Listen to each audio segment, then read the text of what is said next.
Welcome to Lingua Latīna tutorials with Mr. K, Pensum D. This video is meant to accompany the Latina Disco or Lingua Latīna College Companion texts, both available from Focus Bookstore. So let's go into the text, chapter 11, and point out the new grammar and syntax for this chapter. The first feature I want to point out is in line 4. We have duae manus et duo pedes in corpore humano sunt. There are two hands and 2 feet in the human body or on the human body.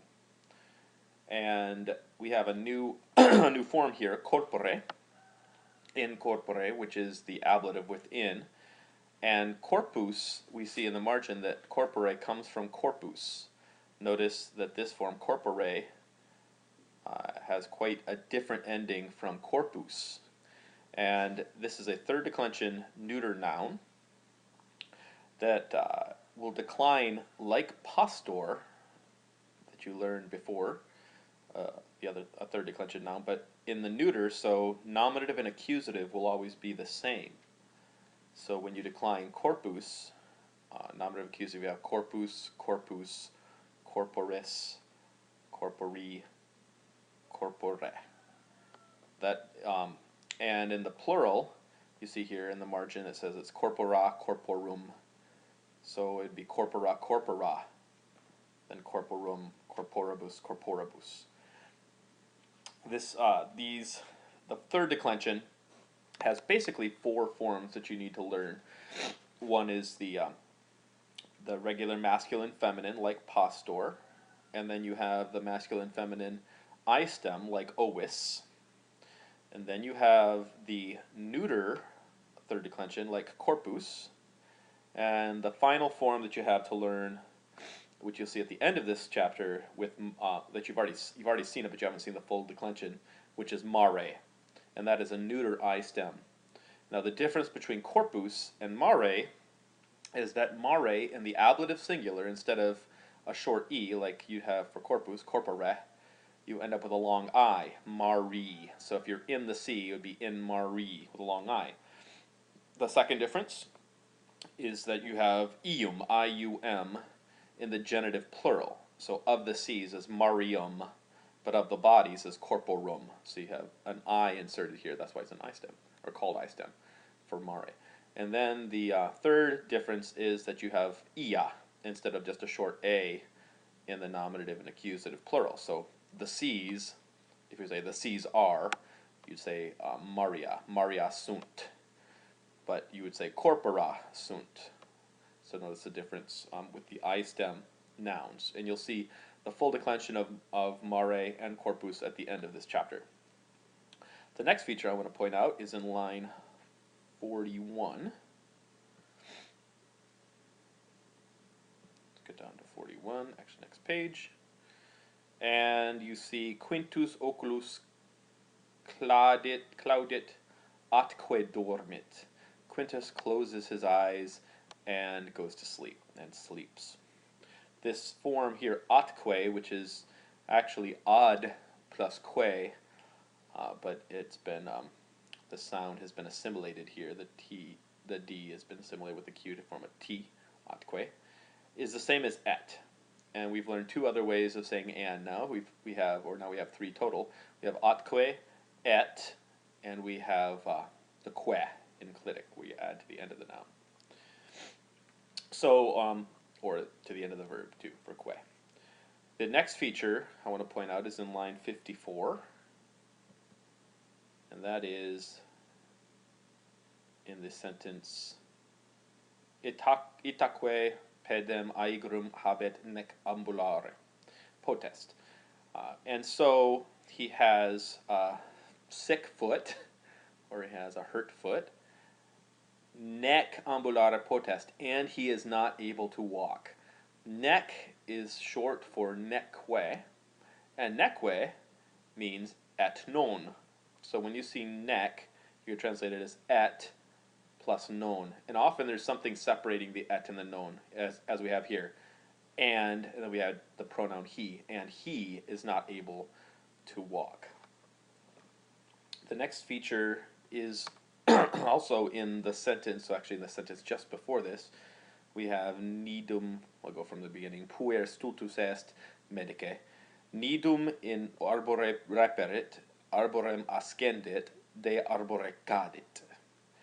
The boy is stupid, doctor. He found a nest in a tree. He climbed the tree. He fell down from the tree. So here we have arbore, which is the third declension feminine noun, and the reason we have here arbore in the ablative is that it's with the preposition de. We've seen a list before of the prepositions that take the ablative: ab, cum, de, ex in pro, sine sub praecoram, and de is on that list. So it means down from. It indicates motion away from, just like ab, ab. But here, motion away from in a downward direction. So falls down from the tree. The next feature is in the next line, where we have nec modo pede sed etiam capite aeger est. Not only is he sick or hurt with respect to his foot, pede, but also with respect to his head. So these two ablatives, notice we don't have any preposition with them, so they have special names. We have pede and capite, both ablative singular. The reason that they are ablative is they are what we call ablative of respect. It's telling you with respect to what the boy is hurt. Hurt with respect to his foot, hurt with respect to his head.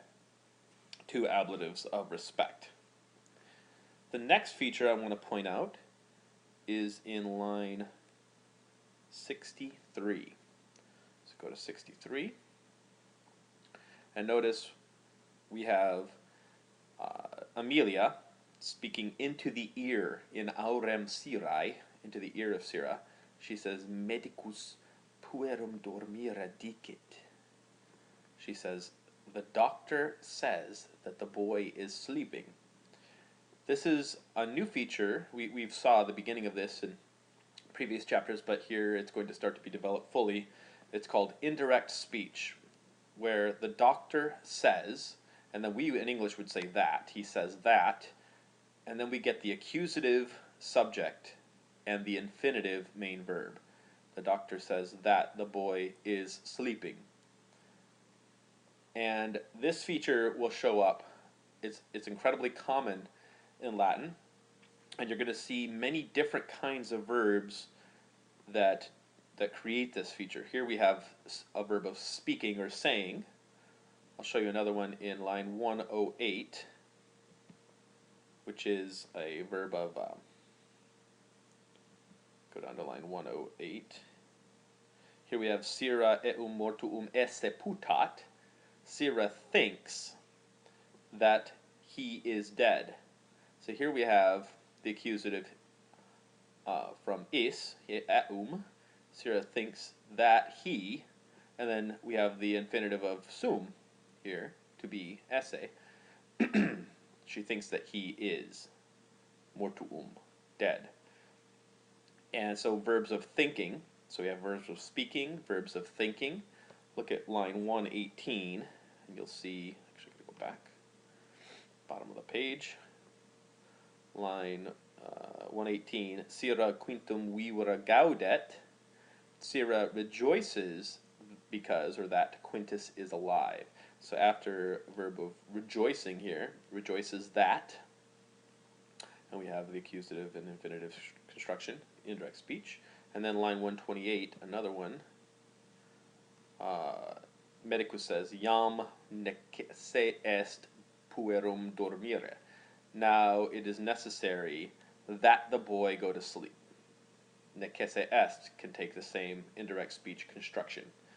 So the main verbs that do this, there are 8 of them that you learn in this disco, and they are videre, to see, he sees that; audire, to hear, he hears that; sentire, to feel, he feels that; ubere, to command, he commands that; dicere, to speak, he says that; putare, to think, he thinks that.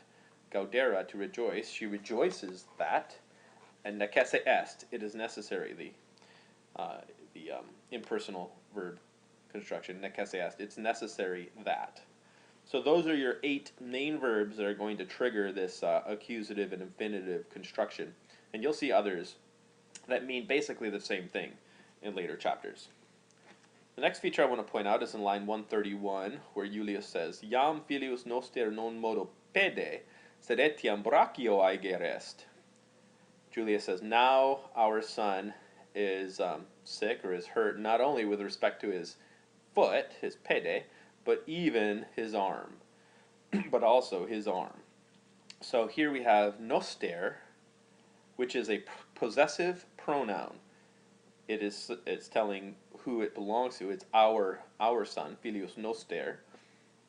And notice in the margin, it's noster, nostra, nostrum, which means that this is going to function in the same way as your typical adjectives, like magnus aum. It's going to match the case number and gender of the noun that it's with. So now our son, filius noster, nominative, singular, masculine, just like filius, because it goes with filius. So you'll need to distinguish this from the regular personal pronouns. Personal pronouns are like I, you, he, she, it, we, you, all, and they, just like you have with verbs. Those personal pronouns do not match the noun that they go with in case number and gender. They stand on their own. So the next feature here I want to point out is also right nearby in line 132. We have brachio, and here we have that same structure we saw earlier with non modo pede sed etiam brachio aeger est. So these are ablatives of respect, pede and brachio. Sick with respect to, or hurt with respect to, the ablative. The last feature in this chapter, the last grammatical or grammar and syntax feature we have is in the line, Aemilia non putat medicum puerum aegrum sanare posse. Amelia does not think that the doctor is able to heal the sick boy. So here we have posse. Posse is a new form from the verb possum, to be able, I am able, possum, and it is the infinitive. Why is it infinitive? It is infinitive here because we have indirect speech, again, after thinking, a verb of thinking. Amelia does not think that, and then we have posse, that the doctor, subject, accusative, is able, verb, infinitive. Okay, those are that's the new grammar and syntax from chapter 11.